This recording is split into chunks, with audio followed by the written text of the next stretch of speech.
অন্যের প্রতি soft corner, অন্যের প্রতি দয়া, অনুকম্পা, হেল্পিং হ্যান্ড, হেল্প করার মানসিকতা, অন্যের দুঃখে কাদা, এই ইহসানকে যারা মেনটেন করে জীবনের সব কাজে, আল্লাহ তাদেরকে বড্ড ভালোবাসে। রাষ্ট্রীয় কাজে হয়তো ডেথ পেনাল্টি, তার মৃত্যুদণ্ড দিতে হবে, রাসূল সাল্লাল্লাহু আলাইহি ওয়াসাল্লাম বলেন মৃত্যুদণ্ড দিবা কিন্তু ইহসানের সাথে দিও, জবাই করার সময়ও ইহসান করো। সুবহানাল্লাহ। আমরা অনেক সময় ভুল করে ফেলি।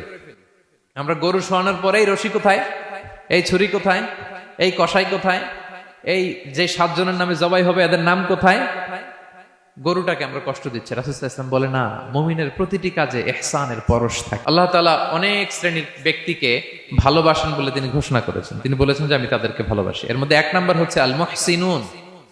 মুহসিনুন মানে হচ্ছে যে ইহসান করে, মানে অন্যের প্রতি অনুগ্রহ দেখায়, অনুগ্রহশীল, অন্যের প্রতি দয়াশীল, অনুগ্রহশীল। এই সমস্ত বান্দাদের আল্লাহ ভালোবাসেন। আল্লাহ বলেন ওয়া আনফিকু ফি সাবিলিল্লাহি ওয়া লা তুলকু বিআইদিকুম ইলা তাহলুকা ওয়া আহসিনু ইন্নাল্লাহা ইউহিব্বুল মুহসিনিন। তিনি বলেন যে তোমরা আল্লাহর রাস্তায় দান করো আর নিজেরা নিজেদেরকে ধ্বংসের মুখে ঠেলে দিও না, আর তোমরা ইহসান করো অন্যের প্রতি, কারণ ইন্নাল্লাহা ইউহিব্বুল মুহসিনিন, আল্লাহ তাআলা মুহসিনিনদের ভালোবাসেন, মানে যারা অন্যের প্রতি অনুগ্রহ দেখায়, অন্যের প্রতি দয়া পরবশ, তাদেরকে আল্লাহ ভালোবাসেন। সুবহানাল্লাহি ওয়া বিহামদিহি। তাহলে পেয়ে গেলাম, মিলায় নেন যে অন্যের প্রতি সফট কর্নার, অন্যের প্রতি দয়া, অনুকম্পা, হেল্পিং হ্যান্ড, হেল্প করার মানসিকতা, অন্যের দুঃখে কাদা, এই মাইন্ডসেট, এই মেন্টালিটি আমাদের আছে কিনা একটু মিলিয়ে নেন। না থাকলে রিমাইন্ডার হিসেবে নেন যে আমরাও যেন মুহসিনুনদের কাতারে শামিল হতে পারি। ইহসান এটা অনেক বড় তবকার একটা আমল।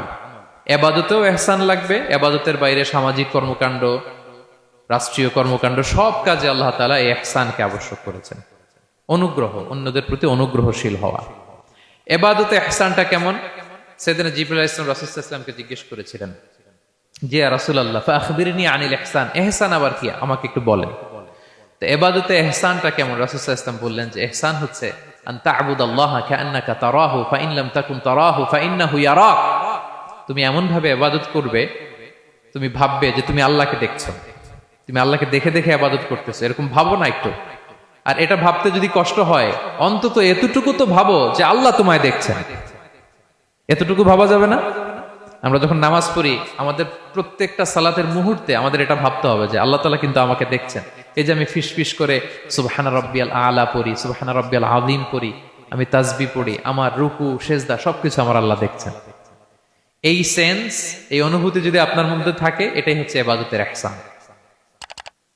আর ইবাদত ছাড়া আমাদের দৈনন্দিন কাজ, পারিবারিক কাজ, সামাজিক কাজ, এই সমস্ত কাজেও কিন্তু আল্লাহ তাআলা ইহসানকে আবশ্যক করেছেন। প্রিয় ভাই এবং বোনেরা, অন্যের প্রতি অনুগ্রহ করাটাকে তিনি কি করেছেন? আবশ্যক করেছেন। একটা ছোট্ট হাদিস শুনি।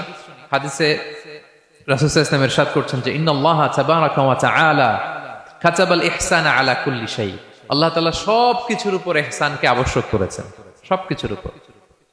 মুমিনের সব কাজে ইহসান থাকতে হবে, অন্যের প্রতি অনুগ্রহের পরশ থাকতে হবে। এবার মজার একটা পার্ট আসছে হাদিসে, খেয়াল করে শুনি। রাসূল সাল্লাল্লাহু আলাইহি ওয়াসাল্লাম বলেন ফাইদা ক্বাতালতুম ফাআহসিনুল কিতলা। আল্লাহ তাআলা সব জায়গায় ইহসানকে আবশ্যক করেছেন। এমন কি ফাইদা ক্বাতালতুম, যখন তোমরা কতল করবে কাউকে, ফাআহসিনুল কিতলা, ইহসানের সাথে কতল করো। সুবহানাল্লাহ বললেন না? প্রসঙ্গটা কি? হত্যার প্রসঙ্গটা। রাষ্ট্রীয় কাজে হয়তো ডেথ পেনাল্টি, তার মৃত্যুদণ্ড দিতে হবে। রাসূল সাল্লাল্লাহু আলাইহি ওয়াসাল্লাম বলেন ফাইদা ক্বাতালতুম ফাআহসিনুল কিতলা, মৃত্যুদণ্ড দিবা কিন্তু ইহসানের সাথে দিও।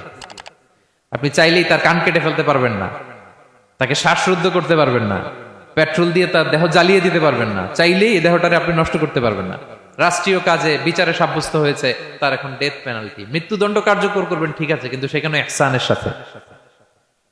ফাইদা ক্বাতালতুম ফাআহসিনুল কিতলা, মৃত্যুদণ্ড কার্যকর করার সময় ইহসানের সাথে করো। ওয়া ইদা যাবাহতুম ফাআহসিনুয যাবাহা, জবাই করার সময় ইহসান করো। সুবহানাল্লাহ। করতেছি জবাই, করতেছি কি, তো মেরে ফেলতেছি প্রাণীটাকে খাওয়ার জন্য, স্লটারিং, লিটারালি আমি ছুরি চালাচ্ছি ওর গলায়, ফিনকি দিয়ে রক্ত বেরোবে এখনই, মেরে ফেলতেছি। কিন্তু যা মনে চায় আপনি কোপাতে পারবেন? কুরবানির পশুকে কষ্ট দিতে পারবেন না। আমরা এই ভুলটা করি।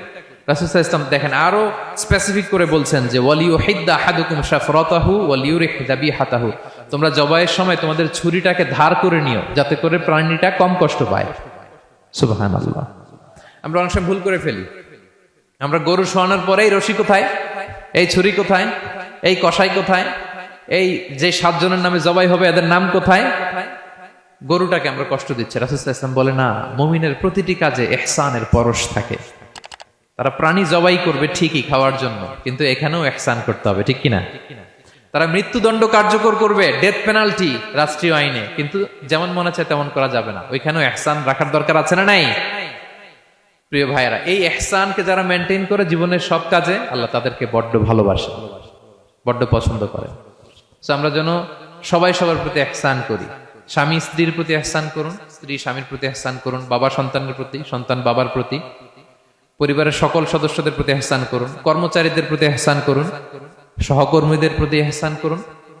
মুমিন জীবনের প্রতিটি কাজে ইহসানের পরশ থাকবে, কারণ ইন্নাল্লাহা ইউহিব্বুল মুহসিনিন। আল্লাহ তাআলা মুহসিনদের, যারা অন্যদের প্রতি অনুগ্রহ দেখায়, তাদেরকে বড্ড ভালোবাসেন।